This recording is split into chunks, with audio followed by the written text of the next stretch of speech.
Happy Monday. It is a beautiful sunny day in London. We started off our morning with some pancakes with a blueberry compote, very reminiscent of the ones from Chiltern Firehouse. And I'm just getting ready to film a styling video for TikTok on how to style button-up shirts. We don't have too many plans for today. I need to go to Waitrose and pick up some ingredients for some recipes I want to make this week. And then we are going to pop by the paint store because I need to get some spray paint so I can show you how to paint a champagne bottle. Tonight we're going to one of our favorite Italian restaurants for dinner, and then we'll just see where the week takes us.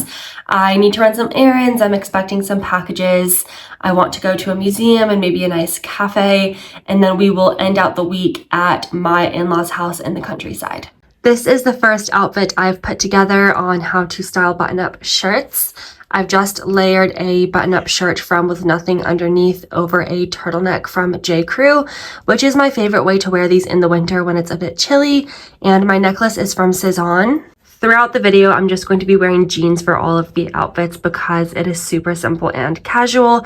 These are my favorite jeans from Levi, the Ribcage Ankle Straight. They are super high-waisted, really flattering, really comfortable. My shoes are just these green velvet flats from Vivi Venezia. They are my absolute favorite, so comfy, and I have them in so many colors. For outfit number 2, I just have a button-up shirt from Cezanne, and this is a silk scarf from Liberty, and then just the same jeans and my Chanel flats. For look number 3, I just have this light blue button-up shirt from J. Crew, a Ralph Lauren silk scarf. This is a cardigan from Cezanne. I have a men's check blazer, the same jeans, and then just some fun Fair Isle socks and loafers. This look is very Ralph Lauren inspired. I'm just wearing double denim. The shirt is from With Nothing Underneath, and the suede jacket is from Cezanne, belt is Celine, and then just some Western boots from Aloha's.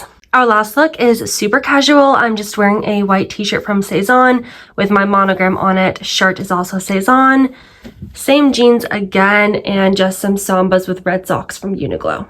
Those are all of the looks that I'm going to be sharing in my styling a button-up shirt video on TikTok, so go follow me there if you want to see the full video. I also just want to share that I did in fact keep the long Cezanne trench. I got so many comments from people saying the long one was so much more classic than the cropped style, and I completely agree. Even though this is like my 4th trench coat, I just had to have it. It's amazing quality, so gorgeous, and I cannot wait for the weather to get a little bit warmer to wear this. I'm also in the midst of doing a closet clean out. I post on Vinted if you are in the UK, and right now I've mostly just listed winter items because my spring and summer pieces are in storage. So when I do pull those down from my cabinets, I'll be able to sort through those and list those items. But one of the pieces that I've just listed is this gorgeous sleeper dress. It is a blue slip dress. It is fully silk. It's very long, and it has these gorgeous feathers on the top, and I'm really sad to part with this, but I've never worn it, so it's just lying in my closet, and I am admiring it from a distance, but I hope someone else has the opportunity to enjoy this. I'm going to start filming how to paint a champagne bottle on TikTok, and I will show you clips of it along the way, but for the full video, go check out my TikTok. But the first step is to get your champagne bottle or any non-alcoholic bottle, whatever suits you. The most commonly painted bottle is Veuve, but of course you can use any glass bottle. The first step is taking off the label on the back just so you have more space for painting, and I do this by blow drying it quite lightly on a low setting for a few seconds, and the label pulls straight off. This does not damage the champagne because you're only doing it for about 10 seconds, but if that is something that you are worried about, you can use Goo Gone or something like that, but this does work very well and it leaves no residue. After that, you are just going to get some painter's tape and tape around the labels so that they don't get damaged while you are spray painting. And for the top of the bottle, I recommend putting some plastic wrap on top first before taping because this little seal is paper and the tape will definitely pull it off. We have finished taping our bottle. You have to be quite precise with this, but I tend just to slap the tape on there and use a knife to trim around the edges for really clean lines. And now it's time to prime and paint. I always do 2 coats of a white spray primer and then 2 coats of a white spray paint. I just find paint which is used for most surfaces like glass, ceramic, wood, metal. And then there are 3 different ways in which you can design your bottle, and I explain these in more detail on TikTok. Essentially, the first is just using a brush to freehand on your bottle itself. You can draw your design with pencil first and then paint over that. You can also use paint pens, which are a little bit more precise and just as simple. There's also another way in which I print out a design on a piece of paper. I cut it out, and then I use that printed paper as the guide for my painting, and I just paint directly on top of the paper and then Mod Podge that on. And the last way is just using some paper cocktail napkins. You can peel them apart, cut out the pieces, and Mod Podge these on. We are going to pause on the bottle for now just because I need to go to the store and get the spray paint. And my husband just texted me that he's on his way back from work.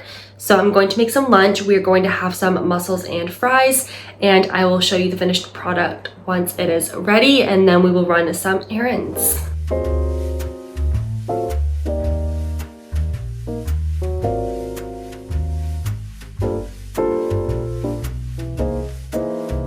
I'm just on my terrace, and I did the first coat of a primer, and I didn't do it too thick because I didn't want splotches. While the bottle is drying, I'm just preparing my napkins. So I've just peeled the back off of them, and you are left with a really thin piece of napkin.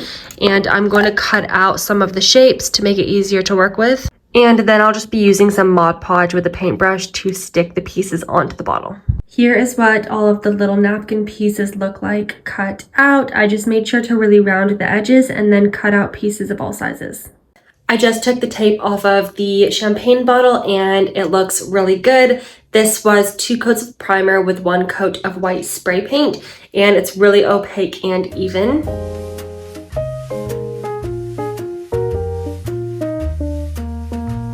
Hi friends, it's a little bit later, and I just made myself an afternoon pick-me-up. It's about 4:30 and we have dinner at 7, so I'm just going to relax and enjoy my coffee before getting ready for the evening. I tried something different with my coffee, which is I brewed espresso over honey, cinnamon, and vanilla, and then just poured it over ice and milk. Let's give it a taste test.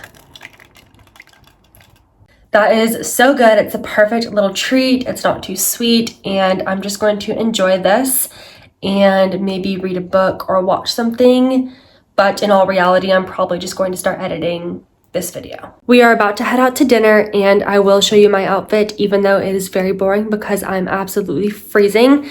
So I just have a J. Crew cashmere sweater on, a J. Crew cable knit cardigan, a silk scarf from J. Crew, this check blazer. Our bag of the night is this little crossbody from Paris 64.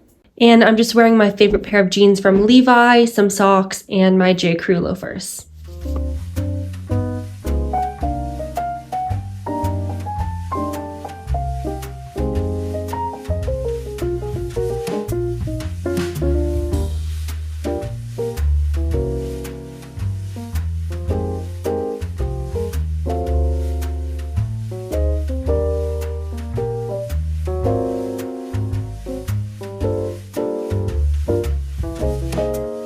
Happy Tuesday. Today was a very uneventful day. We ran some errands, went for coffee, went to Partridge's, and then did a walk at Hyde Park.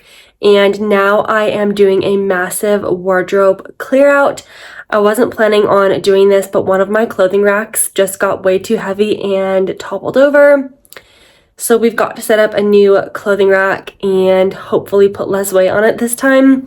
So let me show you where I'm at with this. These are all the clothes which were on the clothing rack. It's just some sweaters and shirts.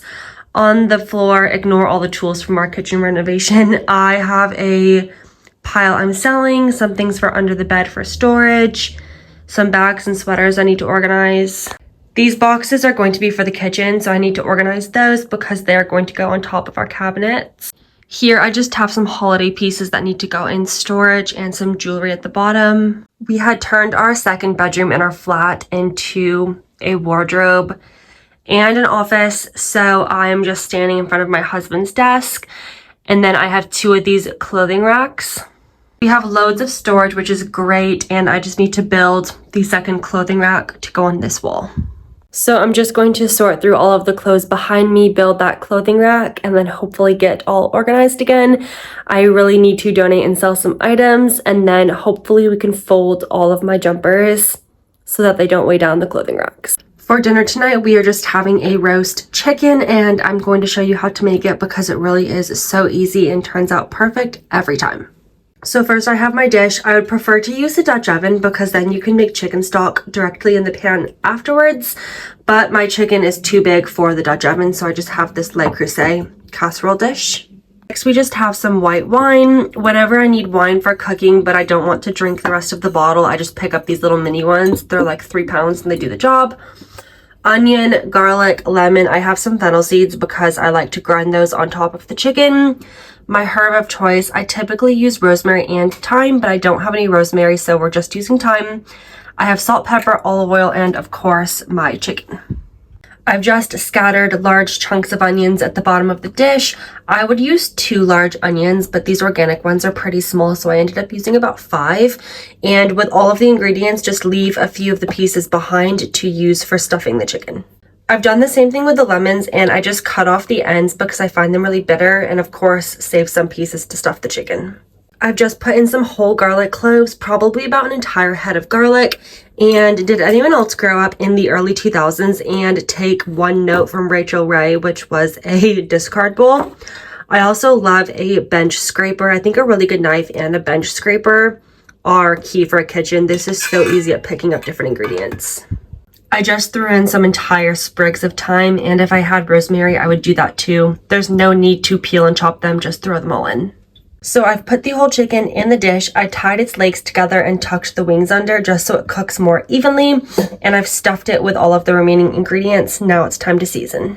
We're going to pour a generous amount of olive oil on top of the chicken so it gets really brown. Before I pour the olive oil on top, I just pat the chicken dry with a paper towel to get any moisture off. In my mortar and pestle, I have ground some fennel seeds. This is entirely optional, but I think it gives the chicken a really nice taste. We're going to do a very generous sprinkle of sea salt because that's what's going to help the chicken get really crispy. Of course, we need some pepper. And you can also sprinkle some of the fresh herbs on top. This is just some thyme. This chicken is nearly 2 kilos, so keep that in mind when it comes to roasting. I'm going to roast it at 220 degrees Celsius for 20 minutes, and then 200 degrees Celsius for about an hour and a half until it is fully cooked. About halfway through cooking, I'm going to pour in probably this entire bottle of white wine. It's about 1.5 cups, and it'll just make a really nice sauce and keep the chicken really moist.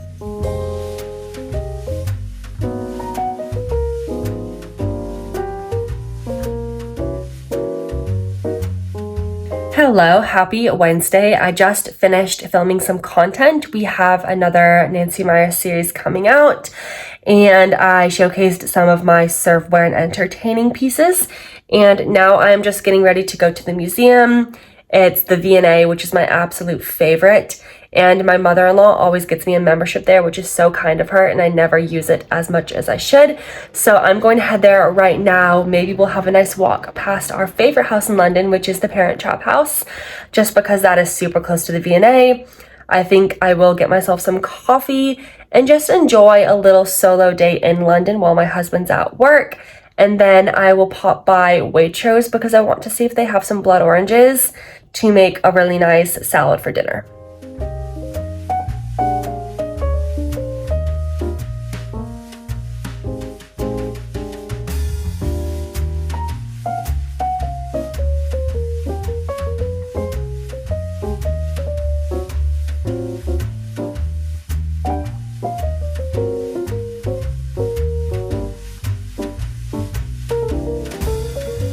Hello. It's a little bit later now. We had a really good time at the museum, saw some really good exhibits, and then just wandered around South Kensington, went into some nice shops, and then came home. I just live like 2 stops from South Kensington on the tube, so it's super easy. And then I made some lunch, and now I'm making a tarte tatin because I had leftover creme fraiche and I wanted to use it, and I thought, why not? So I have my apples just simmering in the caramel sauce, and it's about time to take them off and arrange them for the tart. I took the apples out of the pan just to cool down for a little bit before putting the pastry on, and I sprinkled them with some fleur de sel. I'm also enjoying a nice glass of rosé while baking and listening to my Walking Through Paris playlist on Spotify. I arranged the apples nicely back in the pan, and now it's time to roll out the pastry. Please ignore my dirty and dented saute pan. This pan has seen many recipes. It's very loved, and it's dented because my husband dropped it.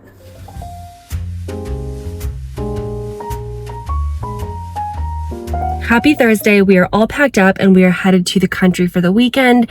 It's always just a really nice opportunity to get away from the city and relax for a few days. So while we're there, we never actually have any official plans. Maybe we'll go to the pub and just go for some nice dog walks and relax by the fire and just have a calm weekend before returning to work on Monday. I'm just bringing some homemade limoncello for my mother-in-law because she watched our dog for us, and we normally bring her flowers or something to say thank you.